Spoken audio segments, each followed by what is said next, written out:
Good morning, Hello. everyone. We have a few technical difficulties with our hearing officer, so we're gonna wait a little bit and hopefully get started in a few minutes. Okay, thank you.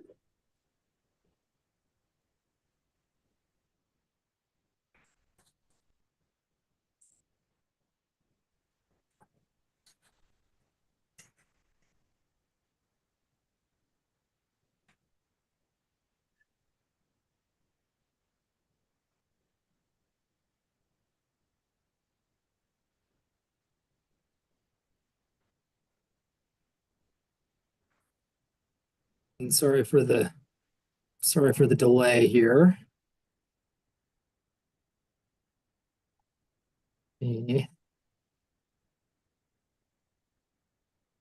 Adjust my view.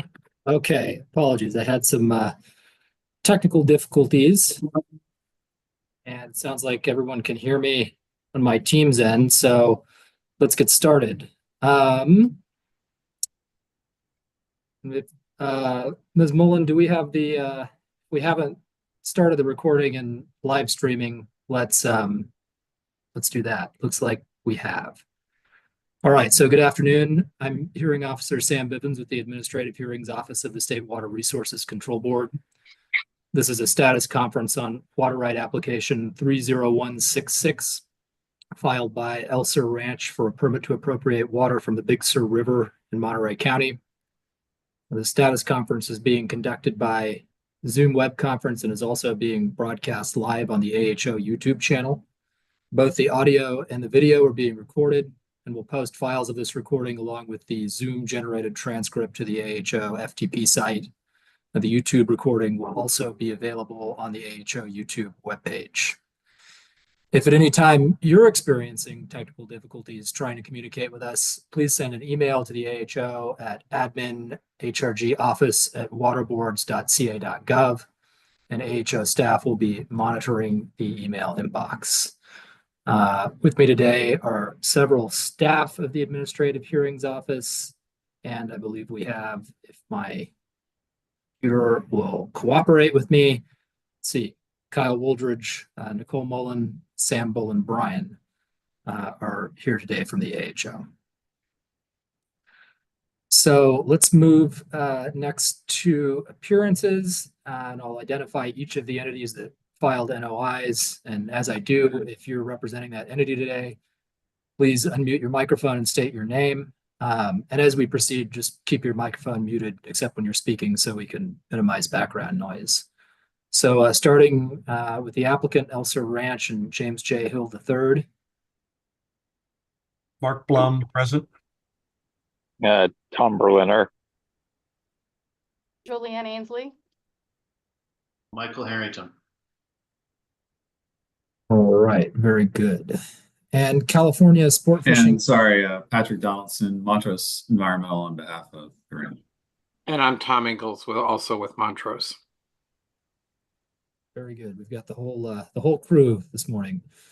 Let's go to California Sport Fishing Protection Alliance.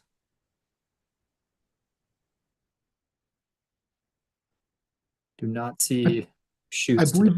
I believe I saw Mr. Schutz on the phone, but I'm not certain.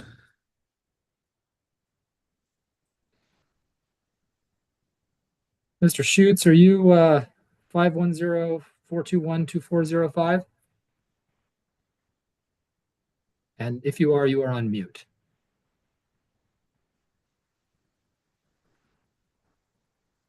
All right. Well, thank you, Mr. Boosie. Maybe he'll be back. Center for Biological Diversity. Yes, and good morning. This is John Bussey for Center for Biological Diversity. Bussey, I'm sorry. No problem. Calls together. I should have your pronunciation right. Ventana Wilderness Alliance. This is Tom Hopkins with Ventana Wilderness Alliance. Morning, Mr. Hopkins. And Mr. Bivens, this is Chris Schutz. Can you hear me now? I can. Good morning, Mr. Schutz. I apologize. I'm traveling and I was having a little technical difficulties, but I'm present for CSPA. and I will be going back on mute in order to minimize background noise. Thank you. Very good. Thank you, Mr. Schutz. Trout Unlimited.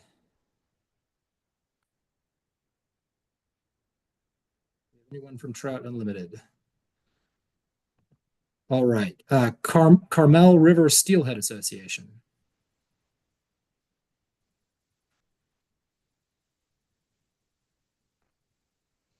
Monterey Waterkeeper.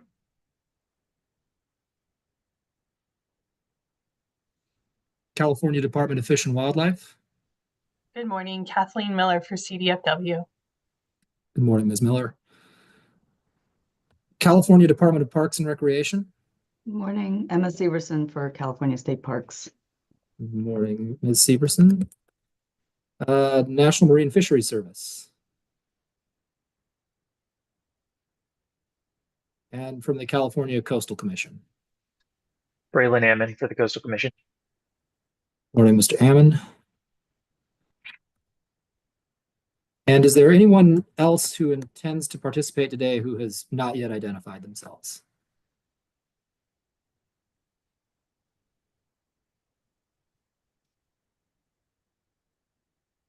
All right, very good. So let's go ahead and get into it. I don't think this will be a lengthy call. Thank you to Mr. Berliner and Ms. Ainsley and your team for submitting your status conference statement. I have reviewed it. I think my agenda for today is to set a firm schedule for completion and review of the admin draft of the CEQA document. And last time we met, Mr. Berliner had asked for some clarity on the process with the admin draft and the public draft.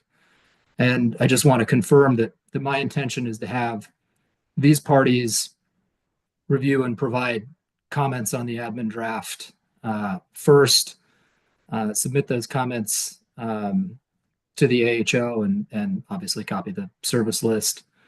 My team will then review those comments along with the admin draft as well. And then we will look forward to probably another status conference to the extent those comments need to be discussed. And certainly we'll probably want to discuss the process for getting the public draft EIR out. So in my mind, we're pretty much ready to finalize the schedule. And I have just a few questions before we do that. So and maybe this is best directed at the folks at Montrose Environmental, but whoever wants to chime in from Elser Ranch, please feel free. It's my impression that the admin draft, it sounds like it's essentially done except for this cultural resources analysis. Is that a fair, is my impression accurate?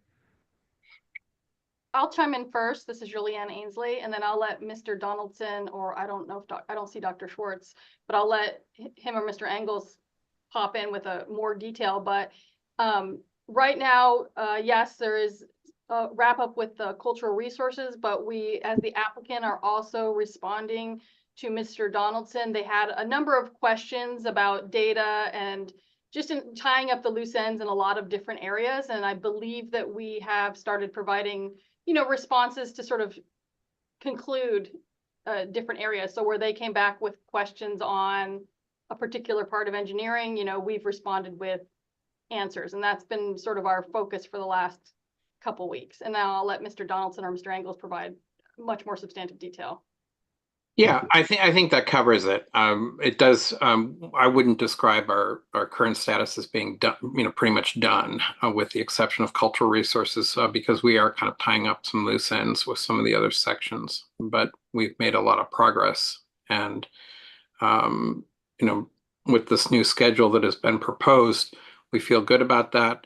With the assumption that the tribal coordination will move along in a timely manner. That is somewhat of an unknown, but hopefully that'll move along expeditiously. So if we set aside this issue of tribal coordination, which I do want to talk about a little bit, you feel confident in that. I think it was December 18th proposed deadline for tying up the other loose ends you mentioned, Mr. Engels. We do. Okay, very good. So let's talk a little bit about coordination with the tribes, and obviously I know some of that can be sensitive and confidential, and I certainly don't want to ask you to bring up no need to bring in information that the tribes would consider confidential, but in terms of process, I mean, how is that going? Are you in contact? Has there been a dialogue? Just give me a sense of the landscape, if you will, of how coordination with the tribes is going. It's ongoing. There's just various discussions occurring pertaining to cultural resources at the site, and so, but we're not done at this point with that. And you know, that caveat about, I think it was in the status conference statement, is, you know, this is the schedule subject to coordination and cooperation with the tribes. I mean, has that been a cooperative conversation? Yeah, I would describe it as being cooperative. Good.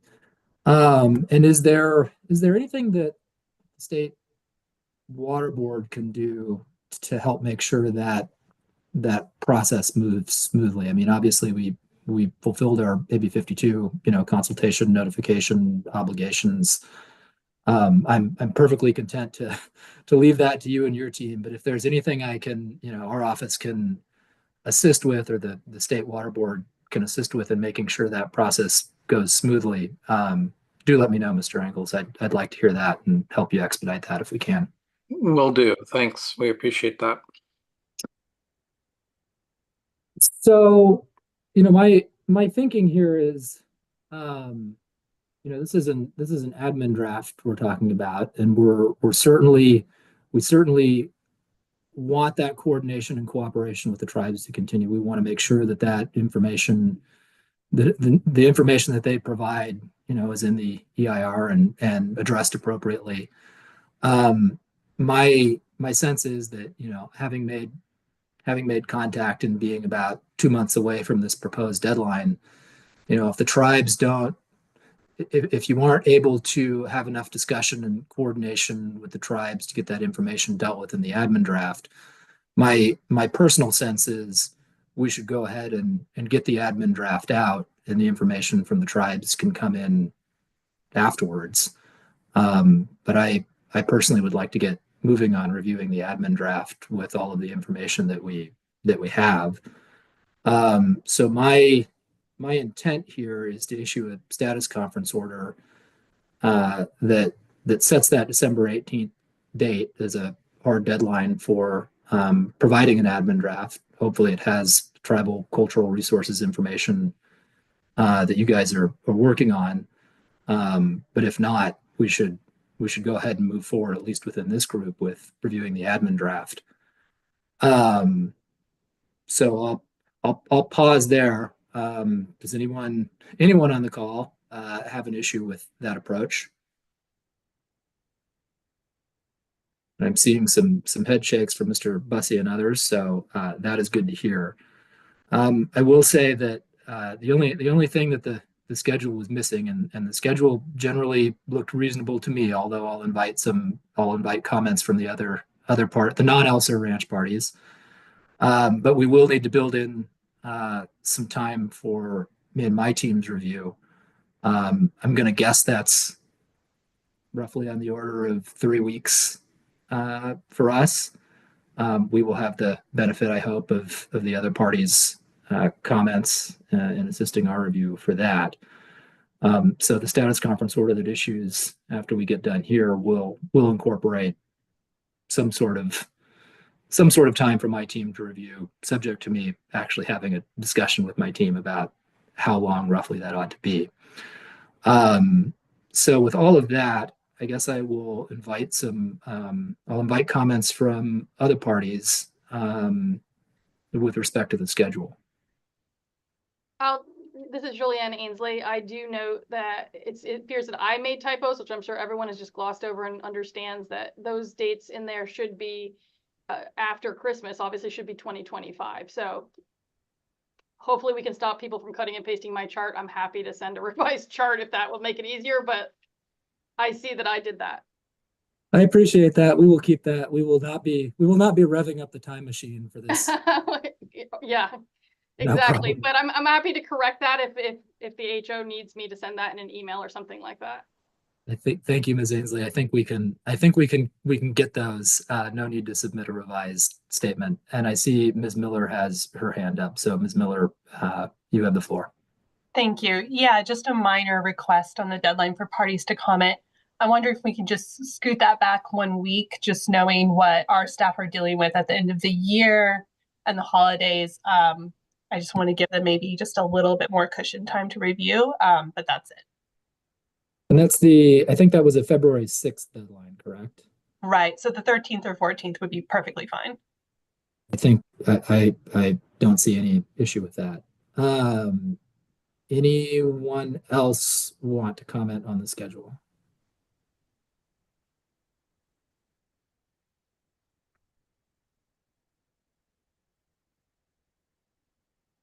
All right, hearing none.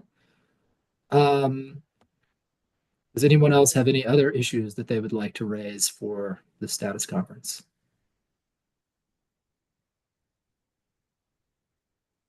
Mr. Bivens, this is Chris Shute speaking. I noted in the conference statement from the Elser Ranch representatives that there was discussion of settlement discussions that have been ongoing, although not apparently very frequent. I just wanted to reiterate the fact that CSPA and the NGO parties are happy to participate in any settlement discussions or these, and that the ranch was trying to reach some kind of accommodations with the agencies before talking with us again, and we fully understand that. Thanks very much. Thank you, Mr. Schutz. And I appreciate that offer. You know, at some point, and this is a ways in the future, but you all can just noodle on this for a few months. But to the extent it would be helpful for the AHO to conduct some sort of mediation process in 2025.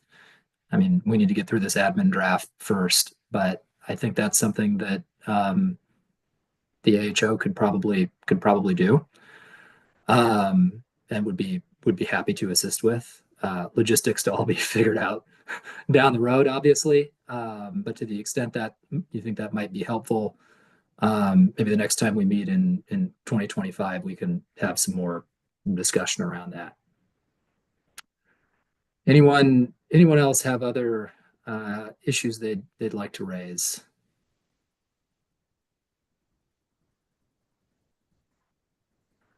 All right. So in terms of next steps, just to reiterate, we'll issue an order coming out of this status conference that sets a schedule with that December 18th deadline as a firm deadline for the submission of the admin draft, which will hopefully incorporate the information from coordination with the tribes. But if not, they'll certainly have an opportunity to get that in later. My sense is that we will probably want to set a future status conference to discuss comments, and if we don't end up needing that, we can always take it off calendar. But I find these are helpful to make sure we're all rowing in the same direction. I would expect that status conference to be scheduled for mid-March, understanding that, you know, we're going to set the deadline for protestants and other groups to comment on the admin draft roughly February 13th, and build in an additional 3 weeks for my team's review and submission of comments to Elser Ranch and the rest of the service list. And then from there, you know, we'll set a status conference shortly thereafter to the extent comments need to be discussed. So with that, I think that's all I have to cover. So thank you all again for participating and being here, and we are adjourned. Thank you. Thank you. Thank you.